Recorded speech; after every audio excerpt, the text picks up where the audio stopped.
Bonjour, c'est Gabriel. Aujourd'hui, l'ivresse de Sekhmet.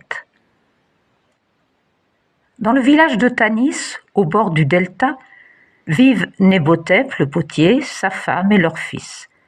C'est le cœur de l'été. Le soleil brûlant embrase le ciel égyptien et la chaleur étouffante fait onduler l'air au-dessus des champs de papyrus. Les maisons en briques de boue séchées et les ruelles étroites résonnent des rires et des cris des habitants occupés à leurs tâches quotidiennes. Les dieux égyptiens veillent sur le village depuis les temps anciens, mais avec le temps, les humains ont oublié de leur rendre hommage.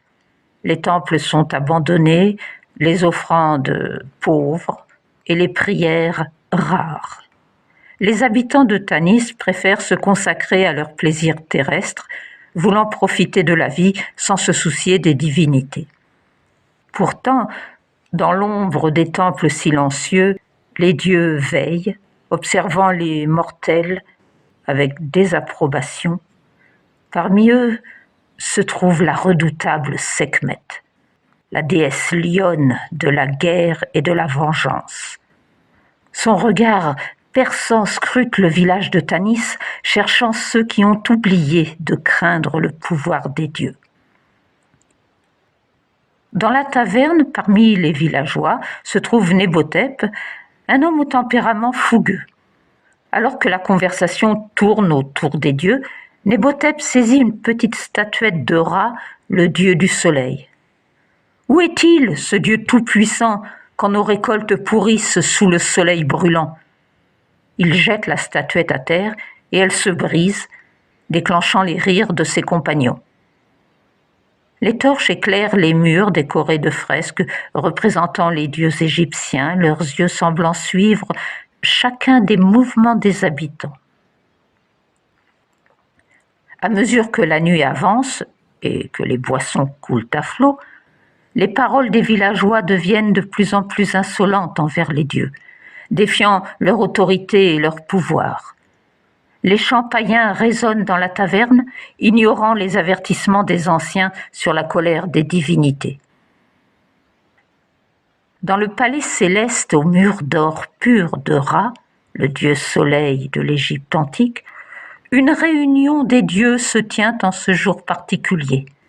C'est le temps de l'année où les cieux s'ouvrent pour permettre aux dieux de se réunir et de discuter des affaires du monde des mortels. Autour de Ra se trouvent Thoth, le dieu de la sagesse et de l'écriture, et Hathor. Alors que les dieux discutent des événements qui se déroulent sur Terre, Ra sent une colère bouillir en lui. Les mortels ont oublié leur devoir envers les dieux et il est temps de leur rappeler qui leur donne la vie. Sekhmet, ma fille, commence Ra d'une voix tonitruante. Il est temps de montrer aux mortels notre puissance. Hathor, déesse de l'amour au visage doux, se transforme lentement. Ses traits se durcissent, ses yeux deviennent rouge sang, sa crinière de lionne pousse tandis que ses griffes s'allongent. Elle est devenue Sekhmet la terrible. Va sur terre et rappelle-leur qui sont leurs créateurs.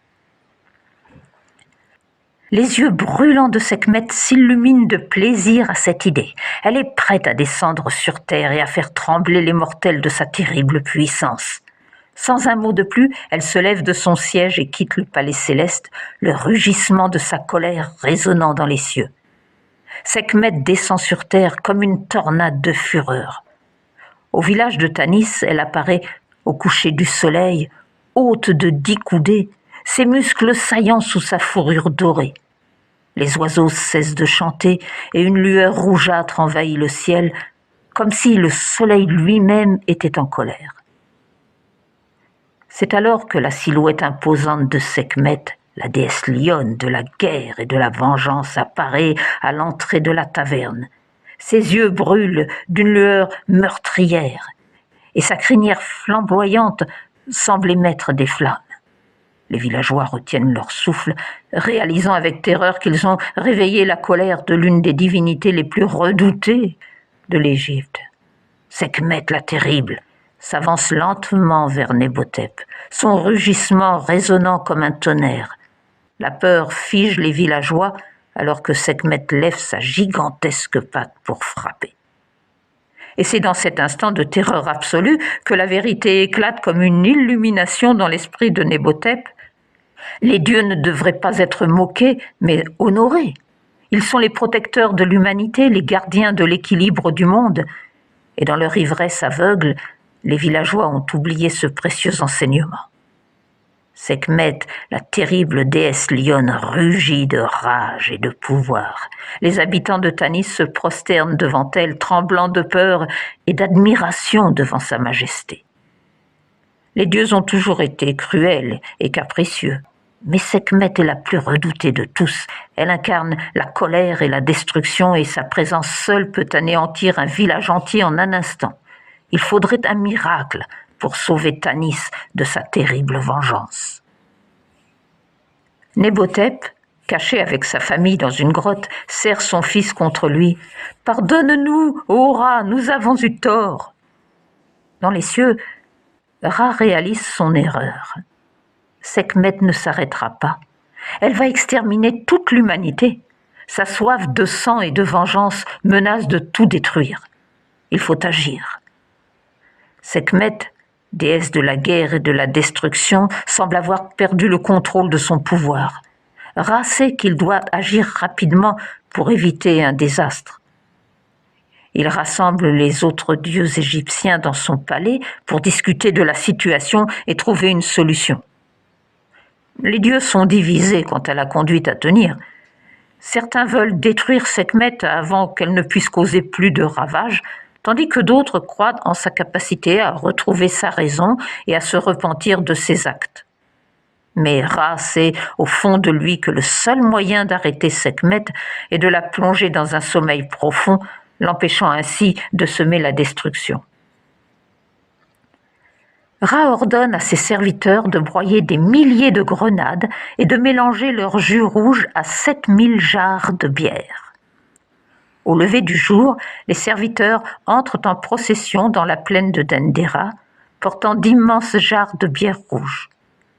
L'air est empli de mystère et d'anticipation alors que les rayons du soleil commencent à dorer les pyramides au loin. Ra est à son apogée. La chaleur est écrasante. Sekhmet, la déesse lionne redoutée pour sa fureur et sa soif de sang, observe depuis son temple, en haut de la colline. Les serviteurs divins déversent la bière rouge comme un torrent de sang, créant une illusion macabre qui fait frémir les cœurs les plus courageux. Sekhmet, assoiffée de sang, boit sans retenue. Plus elle boit, plus sa posture se ramollit. Ses grondements menaçants se changent en doux ronronnements, et ses yeux perçants se voilent peu à peu. Les villageois observent, alors que la déesse lionne titube et chancelle, prise d'une étrange faiblesse. Finalement, la déesse s'effondre, vaincue par l'ivresse, et sombre dans un sommeil profond. Et c'est alors qu'une transformation magique a lieu. Sekhmet se métamorphose en Hathor, la déesse au sourire radieux et à la tendresse infinie. Les habitants de Tanis voient en cela un miracle, une preuve que même la plus redoutable des déesses peut être apaisée par l'amour et la joie. Et c'est ainsi que la fête de la moisson se termine chaque année dans un éclat de lumière et de douceur sous le regard bienveillant d'Hathor, la salvatrice. Nebhotep et les autres survivants sortent de leur cachette. Ils découvrent un monde dévasté, mais ils ont appris la leçon. Chaque année, ils célèbrent la fête de l'ivresse pour se souvenir du jour où l'ivresse a sauvé l'humanité.